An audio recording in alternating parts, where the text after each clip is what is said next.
is wide open. After the turnover. He's got a man. Harper going deep. Caught. Happy Saturday. We are now 1 week away as we are definitely in season mode. So let's take a closer look on a couple of players that I feel is going to be, well, it's going to help tremendously turn the Huskers into winners this season. Plus, I must confess, as I feel I've felt this way for years, I feel like it's kind of my fault why the Huskers went from one of the top teams in the 1990s to bottom feeders today. So stay till the end, as you don't want to miss that, as I explain why I feel like it's kind of really my fault. And remember, if you're a Husker fan or just a college football fan in general, make sure to hit that subscribe button and click on notifications as we talk Huskers, Big Ten, and college football daily. Now, with just a week away, let's take a closer look at some of the players that I feel will make a huge impact this season. And first is Jakori Barney. Now, Jakori Barney is a true freshman wide receiver out of Miami. And Jakori talked to the media today. And one thing I noticed right away from Barney is he's a very confident young man. Nothing is too big for him. And he doesn't back down from anyone. It's just, to him, it's just another football game.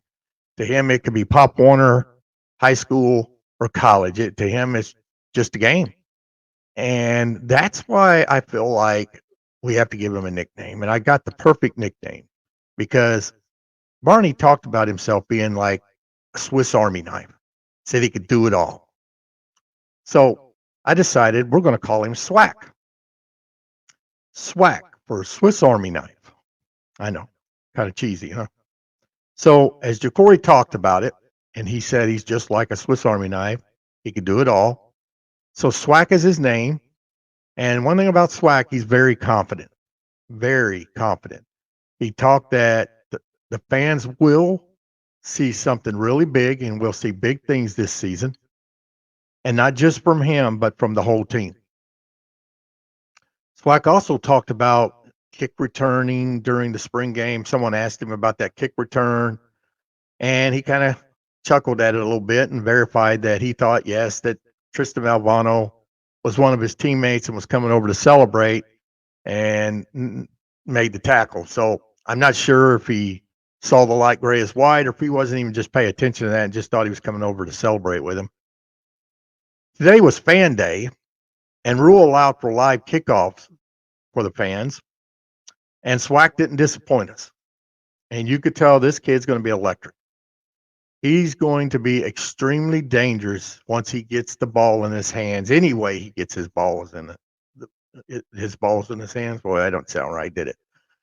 Once he gets the ball in his hands, he's going to be extremely, extremely dangerous. And we haven't had that in a long time. We haven't had that kind of caliber player. We've had some good players, but none that someone's probably going to get to the point where teams are going to try to kick it away from him. And I expect Rule and this staff to come up with some plays to get him the ball on offense. If that's like an end around or wide receiver screen. I mean, they could do something like put Jalen Lloyd and SWAC on the field together, which would stretch out the field because it would open up a lot of holes for the Huskers, because I could see the run game opening up there with these two on the field, because I expect the defense would hesitate to bring everybody up in the box as they'd be too worried that Lloyd or SWAC would go over the top. Now, Rule knows when a player is different, especially a true freshman, and he even stated that he don't normally talk about freshmen, and he's had nothing but praise and excitement when he comes and he talks about two of these freshmen, both of them from Miami, and that's SWAC and Vincent Shavers. Now, SWAC has done nothing but impress everyone during this whole offseason, and today during Fan Day and the spring game, as we got to see SWAC going 78 yards during that spring game before his misjudgment on who was his teammate and who wasn't got him tackled. And opponents better hope that's what he does during the game, or they might be just spectators watching Swack fly by them. Now, Swack is not a very big guy. He's kind of small. He's only 6 foot, 170 pounds, but dynamite. But dynamite comes in small packages. And the biggest problem Rule probably said he has with Swack, and especially a lot of young freshmen, but especially Swack, is that he said he literally has to yell at Swack all the time to tell him to slow down during walkthroughs. He said he knows one speed, and that's full, where Rule might have to yell at a lot of players to pick up the pace. Swack is definitely not one of them. Now, Swack has also bolted his way up not only in the kick return and punt return positions, but he's also moved up quickly on the wide receiver depth chart. So I expect to see a lot from Swack this season, and you got to love his confidence. He came in letting everyone know right away that he's one you need to be looking out for as he plans to shake things up. And you just got to love that into it, mainly a freshman, but to any player. When it comes to kickoffs and punt returns, Foley even stated that talent and running the ball isn't the issue when it comes to Swack. It's just knowing the right things to do at the right times. So they've been working on him on making the right decisions. And I'm talking about when you're taking that kick by the goal line or into the goal line or end zone and stuff like that. Just certain situations that Swack needs to think about, where instead he's just probably playing off the seat of his pants. Once Swack gets that down, watch out. Now, one thing I loved about Swack, he's already predicting he's going to return a kick for a touchdown against Colorado. And what you love about it is he bypassed UTEP altogether and just went straight to week 2 against Colorado. So it sounds like he plans to show off to one of the best returners that ever played the game, and that's prime time Deion Sanders. And if he can impress prime time, probably impress almost anyone. Now, there's another player I'd like to talk about that's going to be extremely important and key this year, and that's Maike Bearer. The Husker linebacker is an important piece on a defense that we expect big things from this year. When Javen Wright went down with a non-football health condition, Bear became an important piece to this defense. Bear was going to play a lot anyway, as he probably would have rotated in and out quite frequently with Wright. But now he is the top focus at linebacker. And it probably was, I'd say, probably about 12 months ago when Bear's story turned around and turned him into what he is today. Back then, you weren't hearing much about Bear. He had yet to even take a snap in a game. Then last fall, during fall camp came around. While practicing on the special teams unit, one play happened, and boom, Bear said he knew then he can do this. The play came on special teams during fall camp, and that was when Bear figured it out. And, a lot of young guys and a lot of young players get their mark on special teams. If you want to get noticed and you have no fear, special teams is the way to get the coaches to sit up and notice you. Now, Bear remembers this play. He was running down the field during a kickoff and made the play. And that's when he heard Coach Foley holler, "That's it. That's how you do it." Those words alone to him is what turned Bear what you see him now today. And he knew right then he could do this. That gave him the energy and the courage that he could do this even at that level. He stated that Coach Foley helped him tremendously there, even though he might not have realized that, as he knew then he could do this. He also gave credit to players like John Bullock, Javen Wright, Ashton Hossman, and Chief Borders, who no longer are here, as they were also on that special teams unit, kept telling him, "Man, you got this, man. You're good at this." So I just think he probably needed that confidence boost, which, as we've heard, Swack does not lack that. I mean, I love it. I wish all of them had that. Now, remember, Bear is a critical player for this defense right now. With Javen going down, but he hasn't forgotten where he started. So I expect a breakout year for Bear at linebacker. So we might be witnessing greatness coming about this year. Now, Bear won't be totally new. He's played 242 snaps last season. So he's already got a good feel of what he needs to do and how to do it. And I'm excited for this season to start, as I feel this is going to be the first season I feel in a long, long time where us as fans might actually enjoy the whole season. So I also expect big things from Vincent Shavers as his stock moved up when Wright went down. So expect to see Shavers rotating in and out frequently with Bear. Now, like I said at the beginning, I feel like I need to explain myself why I feel this losing and falling from grace is my fault.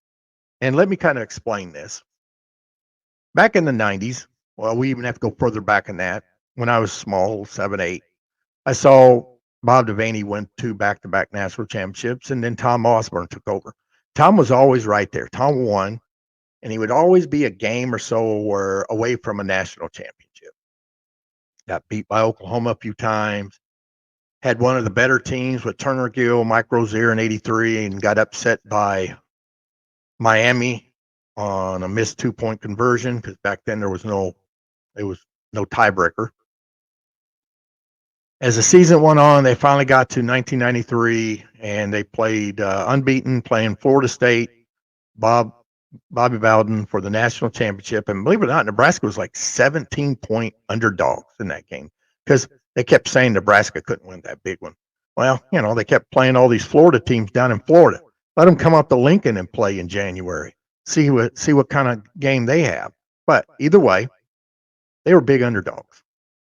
And Bobby Bowden even to tell you this day, Nebraska outplayed them. He even said the best team, he quoted afterwards, the best team didn't win that day. They outplayed them on every category but one, and that was the one that counted, and that was scoreboard. Now, there were some mistakes here. I don't want to blame it all on the refs, but, there was a turnover in the end zone. There was also a punt return for a touchdown that they called holding on, and even the announcers, the Orange Bowl announcers,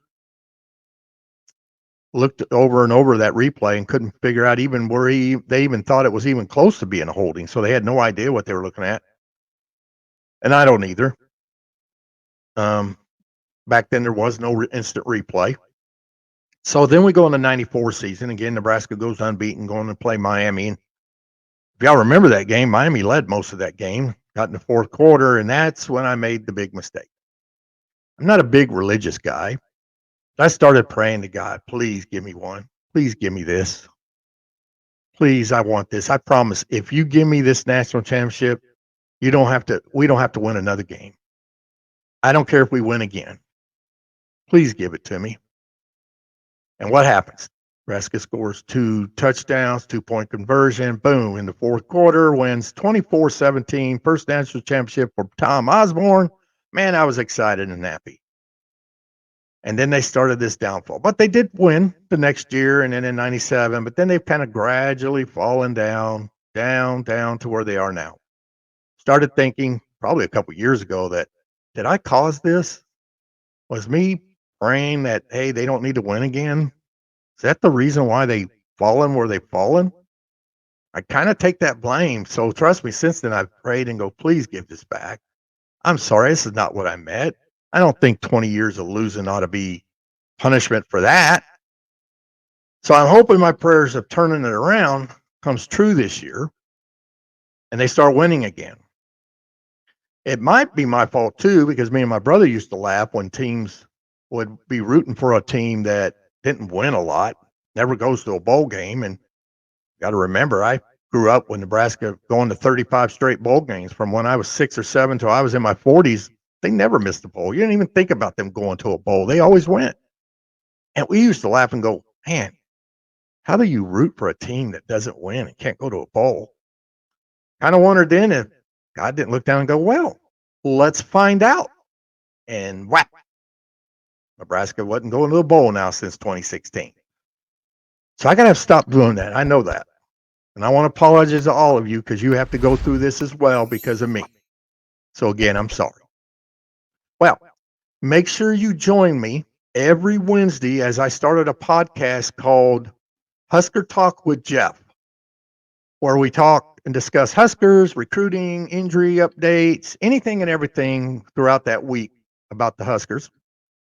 So make sure to catch those every Wednesday night right here on YouTube. So you don't want to miss that. And if you'd like these to be aired live, then and where you can make, get more involved and make your own comments, respond to what I'm saying, give your feedback on what I'm saying, as I feel like it's better when you have other fans to discuss things with or debate with. If you don't like what I say or you believe something I don't, that's what sports is all about. So if you want that where it's live, where you can make a remark, then throw that in the comments below or send me an email. Email, I'd probably get it a lot quicker and a lot faster. I get a lot of comments, so sometimes I could miss it. If you put it as a brand new comment, I might get it. When you reply to a comment, some reason YouTube doesn't tell you when it's a reply. I got to actually go search for them. And so I could miss it, or it might take me a while to get it. So an email would be better if that's what you want. But if not, then I'll just start recording them like I was and put them on Wednesday night and go from there. And like always, guys, don't forget to subscribe and click on notifications. And please smash that like button. It's really appreciated. Until that next video, go Big Red.